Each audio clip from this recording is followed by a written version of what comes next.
आंध्र प्रदेश में अभी इस लोकसभा चुनाव के साथ साथ चुनाव होना है, उस हिसाब से भी। तो सबसे पहले जरा इधर के चीजों को देखें, उसके अलावा इधर की चीजों को थोड़ा किनारे रख भी दें तो दूसरी चीज देखिए, उत्तर प्रदेश जहां 80 सीटें, उसके बाद आइए महाराष्ट्र जहां 48 सीट्स, उसके बाद आप आइए वेस्ट बंगाल जहां 42 सीट्स, उसके बाद आप आइए बिहार जहां 40 सीट्स, उसके बाद आइए आप तमिलनाडु, मैं बिल्कुल घटते हुए क्रम में चल रहा हूं, तमिलनाडु जहां 39 सीट्स। ये जो 5 राज्य हैं प्रमुख रूप से अगर देखें तो बहुत इंपॉर्टेंट राज्य हैं। इन 5 राज्यों की ही अगर आप चर्चा कर लीजिए तो आपको दिखाई देगा कि उत्तर प्रदेश में बीजेपी अभी भी एक बड़े दांव के रूप में और अपने आप को सबसे ज्यादा गेनर, कि हम सबसे ज्यादा गेन कर सकते हैं, उस रूप में बीजेपी दिखा सकती है। लेकिन क्या उसके बाद सेकंड पोजीशन पे आता है महाराष्ट्र। क्या महाराष्ट्र में बीजेपी को उतनी सीटें आएंगी जितनी सीटें पिछली बार आई थी? क्या बीजेपी को उतनी सीटें, उसके बाद तीसरे नंबर का जो राज्य है वो है वेस्ट बंगाल, पश्चिम बंगाल, क्या वहां उतनी सीटें बीजेपी को आएंगी जितनी सीटें पिछली बार आई थी? उसके बाद आता है राज्य बिहार, क्या बिहार में उतनी सीटें आ रही हैं जितनी सीटें आई थी? तमिलनाडु को भी अभी छोड़ दीजिए, किनारे रखिए। इन चारों राज्यों की अगर तुलना की जाए, इन चारों राज्यों की समीक्षा की जाए तो फिर 24 की तस्वीर आपको दिखाई दे देगी। जरा उस तस्वीर को सामने रखने की कोशिश कीजिए राहुल लाल जी, शायद आप मेरी बात समझ रहे होंगे। बिल्कुल राजीव जी, देखिए, एक तो मैं दक्षिण के राज्यों को लेकर केवल एक चीज मैं कहूंगा कि कांग्रेस जब भी केंद्र में आई है, मजबूती के साथ अगर बाहर बेदखल हुई है, आई है, जब भी बनी रही है, तो कांग्रेस के सत्ता के लिए दक्षिण का साथ बिल्कुल आवश्यक रहा है। तो वो तो हम लोगों को दिख रहा है कि इस समय दक्षिण में किस तरह से जो है कि कांग्रेस की परचम जो है कि वो लहराते हुए हम लोग देख रहे हैं। लेकिन अब अगर टीम इंडिया के संदर्भ में जिन 4 राज्यों के बारे में बात की है आपने, उसके विसात को देखना बड़ा आवश्यक है। अब उस वहां पर अगर हम लोग देखते हैं तो 48 लोकसभा की सीटें महाराष्ट्र में हैं। महाराष्ट्र की 48 लोकसभा सीटों में स्थिति क्या है? अगर जो भारतीय जनता पार्टी के चाणक्य कहे जाते हैं, उन्होंने सबसे ज्यादा प्रयोग अगर कहीं किया है राजीव जी, तो तथाकथित चाणक्य महोदय का सबसे ज्यादा प्रयोग महाराष्ट्र में हुआ है। और महाराष्ट्र में स्थितियां क्या रही हैं? महाराष्ट्र में सोचिए, उनके पास वो इतनी हताशा की स्थिति में रहे कि उन्होंने अपने सबसे जो पुराने उनके गठबंधन सहयोगी थे, 2014 का चुनाव उन्होंने उद्धव ठाकरे के साथ मिलकर लड़ा, शिवसेना के साथ 2019 का चुनाव भी उनके साथ मिलकर लड़े। तो वो आंकड़े जो हम लोग पुराने आंकड़े जो भी देख रहे हैं, उसमें एक तरह से शिवसेना परंपरागत सहयोगी उनके साथ थी। आज की स्थिति में क्या है? शिवसेना को उन्होंने तोड़ दिया और एकनाथ शिंदे को लेके आ गए हैं। तो एकनाथ शिंदे, वो जो पूरा प्रकरण हुआ, क्योंकि महाराष्ट्र की जो पूरी स्थिति हम लोग देखते हैं, महाराष्ट्र में मराठी मानुष की स्थिति बड़ी मजबूत होती है। और वहां पे जिस तरह से मराठी अस्मिता के ऊपर भारतीय जनता पार्टी ने चोट पहुंचाई, उद्धव ठाकरे के पूरे पार्टी का एक तरह से उनको सोचिए ना तो सिंबल मिल पाया, ना तमाम तरह की चीजें हुई। बीजेपी के लोगों को लगा कि हम उन्हें सड़क पर लाके खड़ा कर देंगे, लेकिन स्थिति क्या हुई? उद्धव ठाकरे काफी बड़े पॉपुलर नेता के रूप में उभर के आ गए। यही कारण है, सोच के देखिए कि अभी तक वहां के राहुल नावरेकर हमारे हमनामी है राजीव जी, वहां के विधानसभा अध्यक्ष।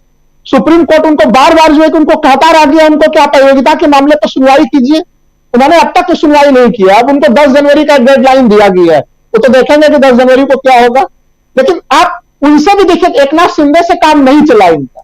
इनको पता था कि जो समीकरण है, एकनाथ शिंदे के साथ कोई जनता नहीं है, भारतीय जनता पार्टी एक तरह से अकेले ही खड़ी थी वहां पे। फिर इन्होंने सीधे सीधे जो है कि शरद पवार की पार्टी को भी तोड़ दिया, उसको भी तोड़ने का प्रयास किया और अजित पवार को लेके आ गए। और वो भी तब लेके आए जब भोपाल में अजित पवार के ऊपर इन्होंने जोरदार हमला किया था भ्रष्टाचार के मामले को लेकर। क्योंकि भारतीय जनता पार्टी के लिए सबसे बड़ा चीज है कि वो भ्रष्टाचार के मामले पर हमला करती है और हमले के कुछ घंटे बाद अजित पवार को शामिल कर लिया जाता है और उनको एक तरह से राज्य का वित्त मंत्री भी बना दिया जाता है। मैं जो परिस्थितियां देख पा रहा हूं कि एक तरह से अटल बिहारी वाजपेयी के जमाने में भी जो वहां पे भारतीय जनता पार्टी की उपस्थिति थी, वो उपस्थिति उससे भी कमजोर होगी और वहां पे वो डबल डिजिट में आना उनके लिए एक मुश्किल से आंकड़े की स्थिति हो जाएगी। क्योंकि इस पूरे घटनाक्रम में आपने 2 पार्टियों को तोड़ा, सहानुभूति वोट उन 2 पार्टियों के साथ बढ़ गई, यानी उद्धव ठाकरे के साथ सहानुभूति वोटर्स हैं आजकल और शरद पवार के साथ हैं। और तीसरी चीज की राहुल गांधी की भारत जोड़ो यात्रा में महाराष्ट्र में भी काफी अच्छा जो है कि प्रदर्शन किया, कांग्रेस ने अपने आप को वहां पर फिर से काफी मजबूती से खड़ा किया।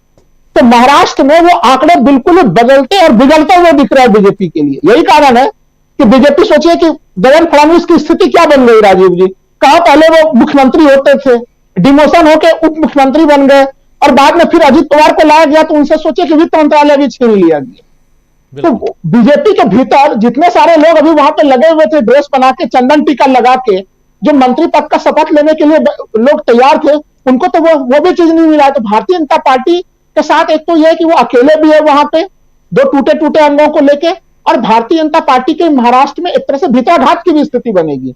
ये मैं महाराष्ट्र की तस्वीर खुलेआम देख पा रहा हूं। देखिए बिहार की तस्वीर तो बड़ी स्पष्ट सी तस्वीर रही है राजीव जी की वहां पे तीन शक्तियां हैं। एक तरह से सीधे सीधे हम लोग देखते हैं कि एक भारतीय जनता पार्टी, आरजेडी और जदयू। वो तराजू का ऐसा पलड़ा है कि जदयू जिसके साथ चला जाता है उसी का तराजू का पलड़ा भारी हो जाता है। ये हम लोगों ने पिछले तमाम चुनावों में हम लोगों ने देखा है। और नीतीश कुमार का जो गठबंधन इसमें आरजेडी के साथ है, आप देखिए कि जिस समय से वो आरजेडी के साथ सरकार में बना रहे हैं उनके चेहरे की खुशियां देखिए आप। भारतीय जनता पार्टी के शासन के बीच में वो केमिस्ट्री जो है उनकी बनी हुई नहीं थी, तो वो आज के समय में काफी उन्मुक्त महसूस कर रहे हैं। वहां पे पिछले बार 2019 के लोकसभा सीट में केवल कांग्रेस को एक सीट आ पाई जी, यानी विपक्ष का बिहार में पूरी तरह से सुपड़ा साफ था 2019 के लोकसभा चुनाव में। ये स्थितियां बिहार में बिल्कुल बदलने के लिए जा रही है। वहां पे बिहार में जो झटका लगेगा उसकी भरपाई वो कहां से करेंगे? महाराष्ट्र में तो उन्हें झटका लग ही रहा है, बिहार में भी उन्हें झटका लगे। अब आ जाइए आप पश्चिम बंगाल। पश्चिम बंगाल को तो मैं कहूंगा कि देखिए वहां पे 18 लोकसभा सीटें लेके वो आए थे, तमाम तरह से उन्होंने नए नए पूरे प्रयोग किए थे, लेकिन जिस तरह से उन्होंने बंगाली अस्मिता के ऊपर चोट किया वहां पे, आप सोच के देखिए कि जो संसद में जो तमाम प्रकरण हुआ, अब तो करीब 150 से लगभग उन्होंने 146 सांसद उन्होंने निलंबित कर दिए, लेकिन महुआ मोइत्रा का जो पूरा प्रकरण था उसमें देश भर की महिलाएं आहत हो गई। तो आप सोच के देखिए कि भारतीय जनता पार्टी के समर्थक महिलाएं अगर आहत हो गई थी तो बंगाल में उसका क्या असर रहा होगा। ऐसे स्थिति में बीजेपी क्या उन 18 सीटों को वापस ले आ पाएगी?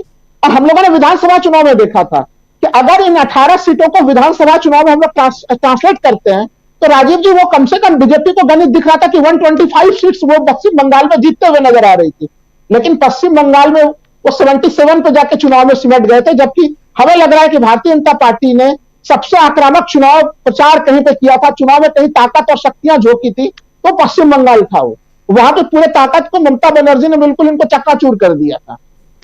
तो एक तो ये पोजीशन हम लोगों को जो है कि पश्चिम बंगाल का नजर आता है। मैं तो कहूंगा कि आप बगल का ही बिहार का पड़ोसी राज्य जो झारखंड है उसके स्थितियों को भी देखिए। आखिर क्या स्थितियां हैं कि हेमंत सोरेन के ऊपर भी ईडी लगातार जो है कि उनके ऊपर दबाव डाल रही है, लगातार उनको नोटिस जारी किए जा रहे हैं। तो सबके वहां पे भी स्थिति है, सबके ऊपर है। अभी तेजस्वी यादव को भी बुलाया गया है, इस पे आएंगे, चर्चा करेंगे। हमारे साथ जुड़ गए हैं प्रशांत टंडन जी भी जुड़ गए हैं हमारे साथ। जरा इस गणित को और